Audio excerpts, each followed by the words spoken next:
Happy Friday night, Saturday morning, whenever you're watching this, because it's Hog Roundup. It's a special edition. Ty Richardson joins me, ESPN Arkansas, as he always does. Ty, if you look around, I don't think this is Fayetteville anymore. I think we're in somewhere else. No, it's a little chilly. You got the shorts and the t-shirt on, man. I don't know how you're doing it, but no, it's a beautiful backdrop here in front of Neyland Stadium. Cannot wait to see what game we have ahead of us tomorrow, starting at 4:15 Eastern time. I know that's kind of throwing you. That's been like the hardest thing this entire week is trying to go from Central Time to Eastern Time. I know everyone at home wants us to talk about football. We'll talk about football, but I'm going to complain about the time really quickly because it doesn't make sense. Tennessee, half of your state is in Central Time, the other half is in Eastern Time. Just be one. Anyway, not important. Ty, let's get into what people actually want to talk about, and that is this game against the Tennessee Volunteers. They're the 12th ranked team in the country.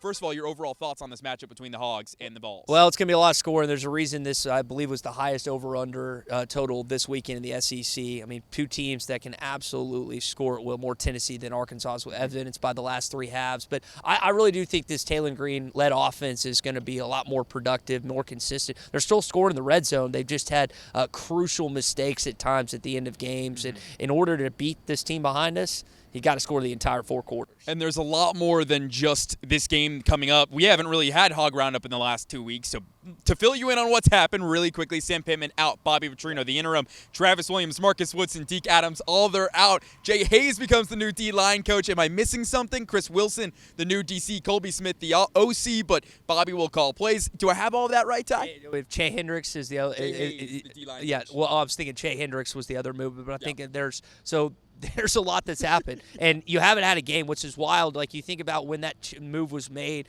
not this past Sunday, but the Sunday before, and now to have all those changes directly after that. Now people are wondering, what does that look like? Well, you'll get to see it in one of the toughest venues in all of college football and one of the best scoring teams in all of college football. So this is quite a challenge ahead for Bobby Petrino and his team. Tennessee, the #1 scoring offense in the entire country. What's really impressive about them is Joey Aguilar came over from UCLA, and everyone's going, man, who is this guy? Why are they giving up Nico Iamaleava? He goes to UCLA as well. So basically a trade, and every Razorback fan knows Matt Iamaleava goes with him as well and leaves the Arkansas program. But what's really interesting about this is the quarterback battle, right? That's all we're going to talk about. We'll get to the defense in just a little bit. What does Neyland Green have to do to limit those mistakes and score in the second half, which is where we've seen this Hog offense fumble? Well, it starts with the limiting mistakes aspect that you part. He was had the 2 interceptions in the Memphis game, and when you think about what he has to deal with being the quarterback for a team that really doesn't have a defense, or at least in the first 5 games, there's a lot of pressure on him. So he has to play a near-perfect game for Arkansas to have a chance to win tomorrow. And Bobby Petrino mentioned some, I don't know if you used the term wrinkles, I'm paraphrasing, but there's going to be some new personnel, some new things that we haven't necessarily seen through the first 5 games. I don't know how much that could help them beat Tennessee, but Courtney Crutchfield, him being in the 2 deep, and Antonio Jordan not being on the availability or the missing report for Arkansas. So don't be surprised if you see some things, see some little intricate plays and just some odd things you hadn't seen from Arkansas in the first 5. That doesn't necessarily, again, lead them to winning this football game, but maybe you see a little more firepower from this offense like we've seen at points this year. I was going to say, too, 12-man personnel might be not used as much. Andreas Poshka is going to be out in this game as well with an injury. Yeah, so it'll be really curious to see what the changes make on the offensive side. Get Mike Washington going. That's what Bobby said earlier this week, is that he needs to get the running game going in the 3rd and 4th quarter. They need to get back to what they're really good at. When they get the ball over the 50, put it in the end zone. We've seen them do it at ease in the first half, but the second half they've lacked lately, and you and I have talked about this a lot the last couple of weeks. Yeah, and from the tight end position, we'll start there. So Platt and Jones have been really good for Arkansas. You don't have Poshka for the blocking aspect, but that might be one of the few position groups you might have an advantage on Tennessee in.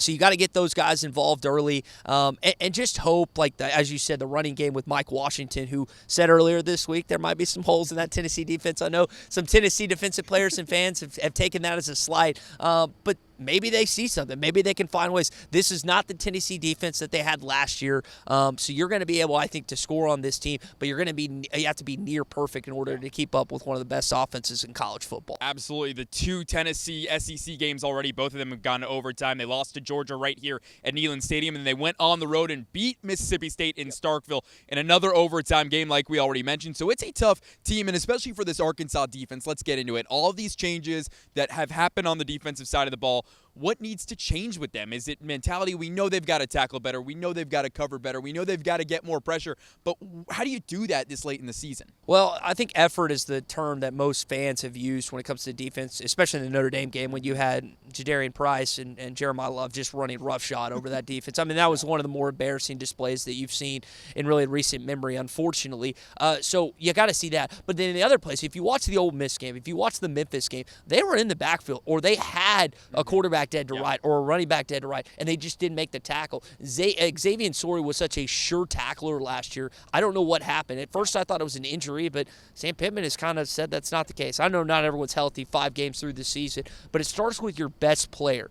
And the expectation for Xavier Sori was him to be your best player, especially on defense. And if he plays better, Evan, I think that, having infections are sometimes bad. I think that infects the whole team in a good way. And the funny thing is, the reality of the situation is every time that Arkansas needed to get the stop towards the end of those 2 games, Memphis and Ole Miss, they got the stop. They got the ball back. The offense turned it over, and then the Razorbacks never saw the ball again. And yeah, you can say that's the problem is they didn't get another stop, but they got the stop when they needed. They just got to hold on to the ball, and we've said it over and over again. Obviously, Notre Dame, you kind of just throw that game out the window because right now it doesn't matter. But this is going to be really interesting. What's your key to this game if Arkansas wants to win? Well, mention the scoring and the turnovers. There's a lot of things, but the penalties too, man. That has been an issue for this team, and really I feel like in times past it's been holding, false starts. It hasn't been so much on the offensive line, defensive issues. You've had a key hold here and there, like the bogus Omega Blake hold on that long run from Taylor Green in the Memphis game.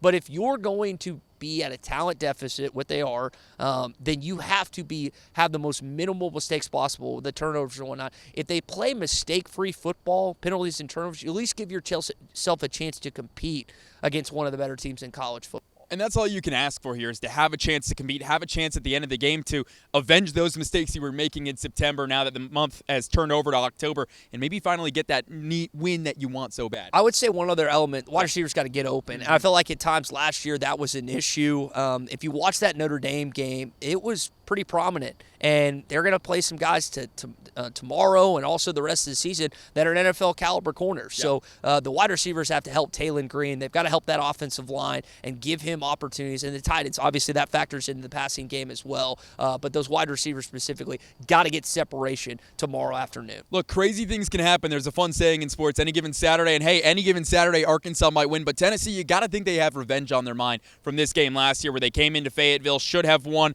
obviously ended up lost that game. The Razorbacks won, stormed the field, all of that, yada, yada, yada. Do you think that that could help Arkansas maybe have the edge and know, hey, this team might not be too different. We could take them down. I think there's a chance for Arkansas to look back, and I know Petrino addressed it earlier this week. You just, like you said, you never know on any given Saturday, and hopefully we got something crazy that could happen tomorrow. Absolutely. Big thanks to Ty Richardson for joining us. That's going to do it for Hog Roundup this week, a very special edition in Knoxville, Tennessee. For Ty Richardson, I'm Evan Kamiko. Thanks for tuning in. We'll see you back in studio next week.